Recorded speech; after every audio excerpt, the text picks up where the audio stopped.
gimana caranya untuk orang yang misalnya dia itu merasa bahwa dulu pernah ada orang yang menyakiti dia dan dibawa sampai sekarang. Orang itu betul gue ya. Dan sekarang ya ups. Gimana caranya gue bisa memproses itu dan do my portion lah, ngerjain porsi gue yang bisa gue lakuin gitu. Gini, kalau saya selalu bilangnya gini. Pertama, kalau kita relasi sama manusia, saya selalu bilang namanya juga manusia. Itu udah kayak apa ya? Slogan. Kenapa saya bilang namanya juga manusia? Karena saya ngeliat manusia itu bukan hanya sepenuhnya 100% tuh baik atau 100% sempurna. Dia punya kelemahan, dia punya kekurangan, dia punya kesalahan gitu. Kita nggak perlu serta-merta langsung instantly memaafkan dia saat itu juga. Kenapa? Kita butuh proses. Maka ambillah waktu, ambillah itu. Mau marah, marahlah. Mau nangis, nangislah. Patah hati, teriak-teriak, kecewa. It's fine. Tapi diakui emosinya. Jangan sampai kalau misalkan kayak ya saya kangen, tapi katanya nggak boleh kangen. Gitu. Terus kita tahan rasa kangennya. Nah, kenapa? Kangen aja. Iya. Kangen aja gitu kan. Atau ya saya marah. Banyak dari kita ngerasanya kalau emosi negatif tuh seolah-olah dosa gitu kan, nggak baik untuk diekspresikan. Kenapa? Ekspresikanlah dengan cara yang sehat gitu. Justru dengan kita menahan, denial emosi-emosi itu, dengan kita tidak mengakui emosi-emosi itu, sebenarnya mengganggu proses letting go, proses kita untuk berevolusi gitu. Dan satu hal, kalau misalkan ada masih teman-teman yang ragu gitu untuk merasakan kemarahan, kesedihan gitu, coba pikirin deh,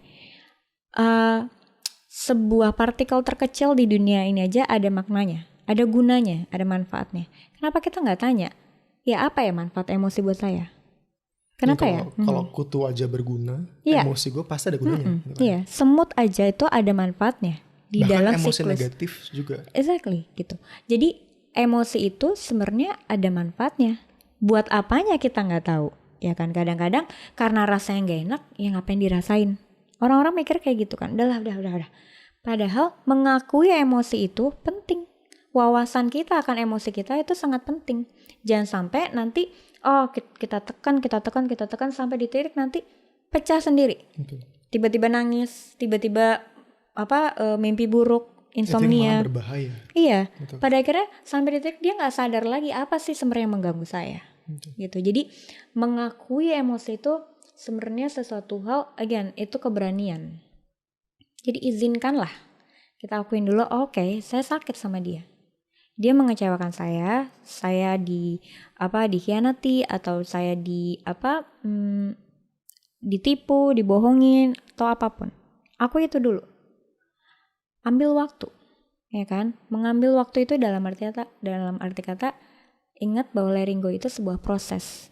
Bukan hal yang bisa dicapai dalam semalam. Ini bukan magic, gitu kan? Ketika kita memproses emosi dan masa lalu, jelas butuh waktu, ya kan, dan perjalanan. Nggak apa-apa, gitu. Memangnya kenapa kalau saya misalkan masih sulit melupakan dia? Dan ingat, nggak perlu dilupain loh, ya kan? Mantan yang jahat nggak perlu dilupain. Dia bagian dari kita. Semakin kita kubur dalam-dalam, itu nggak akan ada gunanya. Semakin kita akan ngelihatnya sebagai sesuatu hal yang perlu kita lawan terus. Padahal itu adalah ceritanya hidup kita, ya kan? Setelah kita akui perasaan-perasaan kita bahwa oke, kita sedih, kita marah dan segala macam, kita rasain, kenalin dulu emosi-emosi itu. Dalam arti kata gini, apa ya yang membuat saya begitu marah sama situasi itu? Kenapa itu perlu dieksplor? Karena kita supaya jadi tahu, ternyata itu isu saya, itu kebutuhan saya. Misalkan kayak saya marah karena dia menghina saya. Menghinanya bagian mana? Misalkan kapasitas intelektual saya. Berarti kita memang insecure di situ. Ada apa dengan kapasitas intelektual yang membuat kita begitu marah kalau ada orang berkomentar tentang itu? Itu kan bisa jadi bahan pembelajaran kita nantinya. Betul. Iya kan? Betul. Itu satu. Yang kedua tadi butuh waktu, butuh proses, ya kan? Karenanya kalau misalkan letting go itu nggak perlu buru-buru kayak oke, dalam semalam saya abis nangis sudah saya mau lupain aja. Nggak, semua butuh waktu gitu kan, dan nggak apa-apa.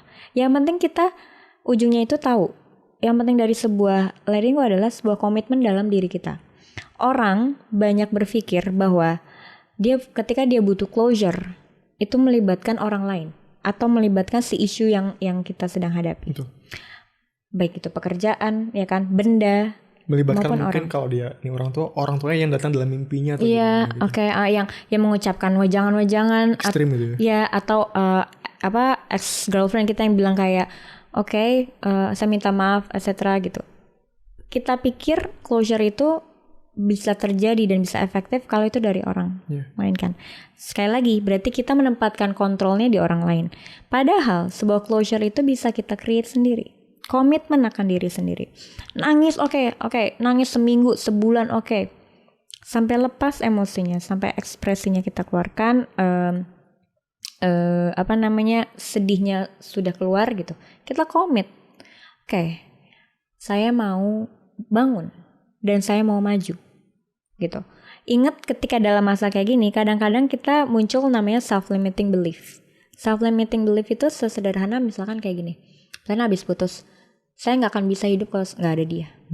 Itu self-limiting belief. Percaya bahwa saya nggak akan hidup kalau nggak ada dia. Atau nggak akan ada lagi yang mencintai saya. Itu self-limiting belief. Identifikasi. Diidentifikasi. Kenapa itu penting? Karena kita jadi tahu apakah itu sebuah false belief, apakah itu menjadi fakta. Faktanya kan ketika dibilang saya nggak akan hidup kalau nggak ada dia. Faktanya dia lagi hidup nih. Masih bicara. Ya nggak? Kita perlu disadarkan akan itu, bahwa itu kadang-kadang hanya ada di kepala saya dan perlu kita reset.